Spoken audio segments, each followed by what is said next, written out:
Active Citizens is a British Council framework and program and methodology that has been established globally and functioning in over 60 countries. The core essence of the Active Citizens program is to develop young people's capacities and skills and tools and basically assist them on becoming active citizens within their communities. In my experience, having gone through the Active Citizens journey, it's quite obvious that there are many active citizens in the world that are naturally active. Anybody who does good in their communities, anybody who affects change in their community is technically an active citizen. However, what the British Council has done is put the active citizen methodology into a very defined framework that deals with 3 modules. The first one being the me, the self, the identity. The second one being me and you, where dialogue is created. And the third one is about community, where together we can affect change. Active Citizens, for me, has been an amazing journey. It's been a new experience for me, learning skills, facilitating other facilitators, and really exploring the learning journey of how we can have an understanding of self, have an understanding of others, have an understanding of the community, and how we can bring that together to use the arts, in this particular case, for social change. It's been particularly unusual in this project in Ethiopia and Sudan, because this is the first time, as I understand it, that the arts has been embedded so much in the Active Citizens program. So it's been this wonderful journey and emerging experiment over the last 10 days. This program for us in Sudan was an evolution of what we did last year with Shakespeare Lives. So we worked with young people from the Horn of Africa, namely South Sudan, Ethiopia and Sudan, and we brought them together to utilize Shakespeare's skills on addressing social issues. After the program ended, it was so successful and the young people were so receptive to using art for development and social change that it became a natural progression for us to scale up the program into a full-fledged active citizen program that focuses mainly on arts for development. So this time around we had 2 workshops, and I have to thank Dan Boyden, who together with myself, we put together and designed this program for an entire year. We're only halfway through, but we're done with the hard part, which is the first workshop was the Active Citizens methodology and theoretical learning. And the second component, which was the most important and challenging component, was the facilitator training. So last year with Shakespeare Lives, we worked with 30 young people from the Horn of Africa. This year, we decided to increase these numbers, and we're working with approximately 60 people from the Horn of Africa. I've been learning a lot. I've been developing a lot in the past 3 days.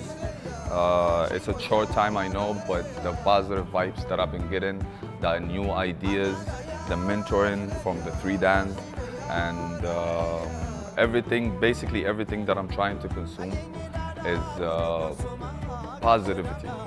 Positivity is the key, and it's the real thing that's really happening.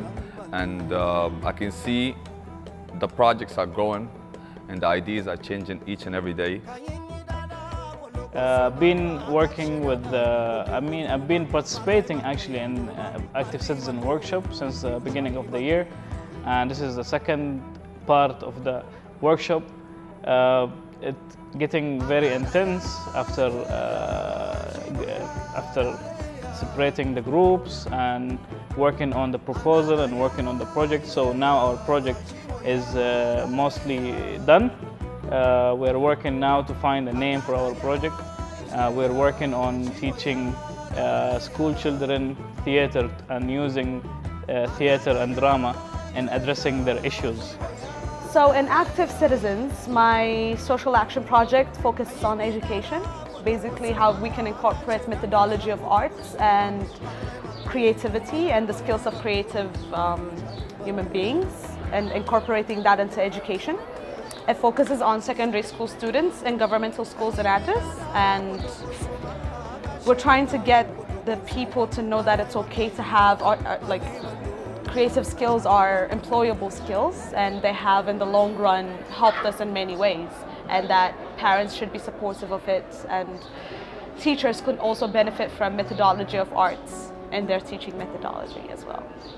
So there were two main objectives. One was looking at the social action projects that all of these incredible groups have been creating out of the passion that they have for the arts and various themes like arts and education, health, gender.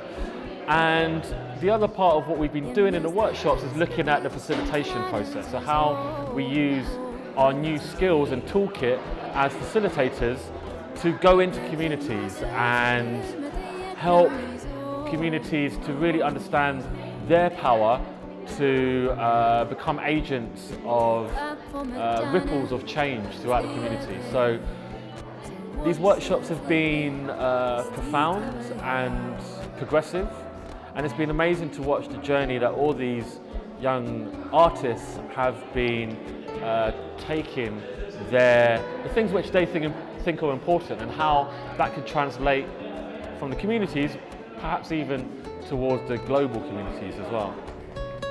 It's actually a very good activity that I've started doing it. I'm not active at all, but then when I joined this workshop, which is very useful to me, I've started to become like more aware of what I can do to community and what I have that I can give instead of just taking and put it back. You know. One of the deliverables from any active citizens program are SAPs, and SAPs are basically social action projects.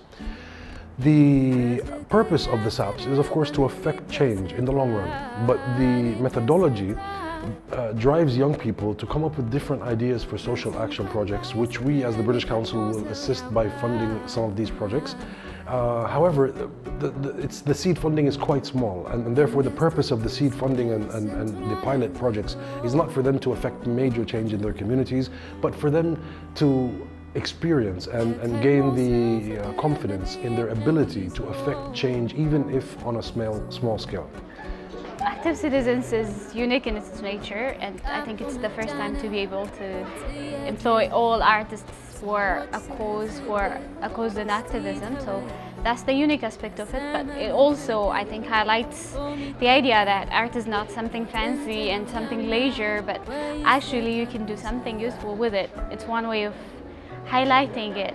So that's interesting from that aspect, that we're actually able to show our communities, our families, and our audiences that we can do things with art for the sake of development issues that can be reached and worked upon. When I came here, I saw different aspects, different social action projects in Khartoum than in Addis, and we had different approach, different methodologies. It gave us a chance to learn from one another.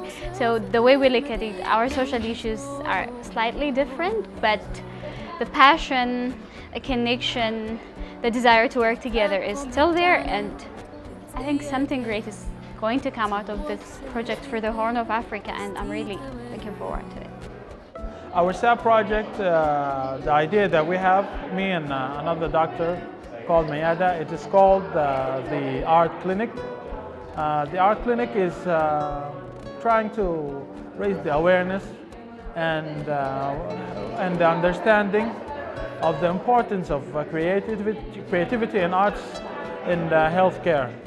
You know, it's mainly a project that aims towards people who are healthcare providers, who are working in unfacilitated and hospitals where the work schedule is immense and enormous for them. We're just trying to find ways to make them express these issues and the issues going on in the hospital in a more artistic way.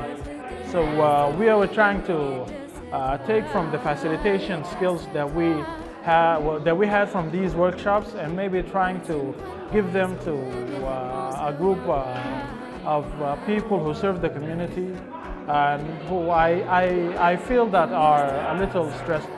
AC has been such a great, inspiring, provoking, also a discovery of so many things, and it has been such a wonderful experience to meet different artists and people who are in the development projects too, to engage and share experiences.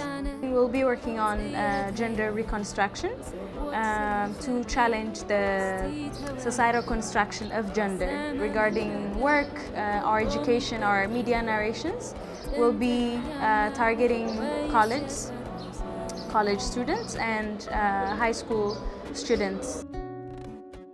So these are our young people who are naturally activists and have a lot to express and a lot to say. At the same time, they're very artistic and creative. So amongst the performances that we had yesterday, we had the young active citizens present their ideas for social action projects in an artistic way. And then we had, of course, we concluded with a performance by Munit Mesfin, which I described as an atomic bomb, and she truly was. In the middle, we had Sudan Drums. Sudan Drums is actually my social project, my social action project, which I have been implementing for the past 10 years in Sudan, delivering classes and training for men and women, young and adults, on basically African drumming. However, it's not a music program, it's not an artistic program as such. It is much more of a community development and self-development program, giving young people confidence, giving them leadership skills, giving them communication skills. The drums in Africa play a very, very big role in every country and in every heritage. But one thing that they all share in common is that they were used initially as tools of communication. And so yes, yesterday we also featured Sudan Drums, and of course they were accompanied by Malako Ballet, who performed traditional Ethiopian dance to West African drumming, and it was an amazing performance, an incredible experience. Look out for the video, it's coming soon. If you wanna be happy like you say you wanna be, why is your pride the head of your reality?